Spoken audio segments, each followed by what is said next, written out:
my suspicion has always been that if Putin were to be deposed, he would be replaced by someone as bad, if not worse, someone from the worst extremes of Russian nationalism. And whether this guy is a candidate for it, I've not heard his name in that context. Putin, how did you interpret his rather bellicose language and lashing out at the West?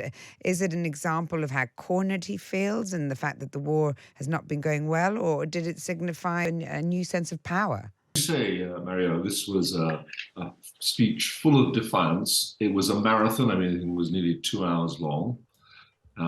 For me, the striking thing about it was, in a sense, how empty it was. He said virtually nothing new about the Ukraine war.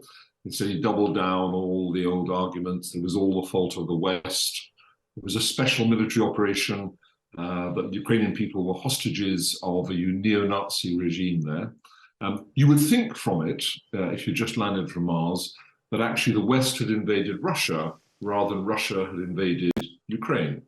And it said nothing about the objectives that Russia has set. So what are they quite now? And no reflection, no recognition of quite how badly the last 12 months have gone for him. So in a sense, as I say, it was strikingly empty, was a message of defiance. But it also indicated a complete lack of any sort of new thinking in the Kremlin about where they go after what has been a terrible year for them in terms of achieving whatever objectives they've set in this war.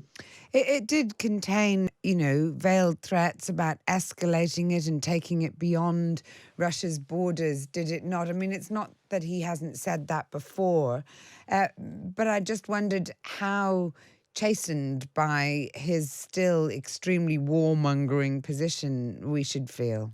Look, we can't be sure. As you say, he said this sort of thing before at regular intervals. Each time the West announces an upgrade in the sort of weapons that we give to Ukraine, you get a bit of this stuff from him. And in that sense, you kind of think, well, it's part of the trend, part of the course.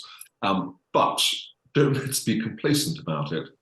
I've always thought that if actually Russia does even worse than it's done in this war, if Russian troops are driven out of eastern Ukraine, then it's quite possible that Putin can do some truly desperate things, because I don't think he can survive if there is a real defeat for Russia, a complete defeat for Russia there. So we can't ignore the risk of escalation from Russia.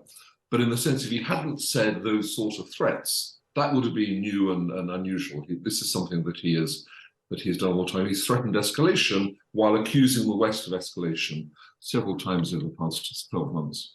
It is extraordinary, the narrative and the absolute refusal to accept the truth. Of course, that they invaded Ukraine suggests that the Russian people remain, to a great degree, in a state of ignorance about what's actually happening there, doesn't it? The whole premise, much of the things he said were completely fictional, deluded.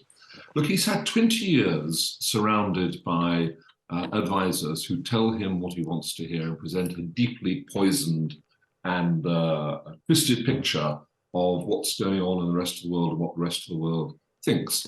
When I was national security advisor, I used to meet my counterpart there, and you could be sure that he was not giving Putin an accurate account of what the West was thinking about issues. As for the Russian people, it's an interesting question, Marion. I mean, I think the Russian people don't believe entirely anything they hear out of the Kremlin, but nor do they believe entirely what they might pick up from the West on the internet or just by rumors circulating. I think most Russians think the truth is somewhere out there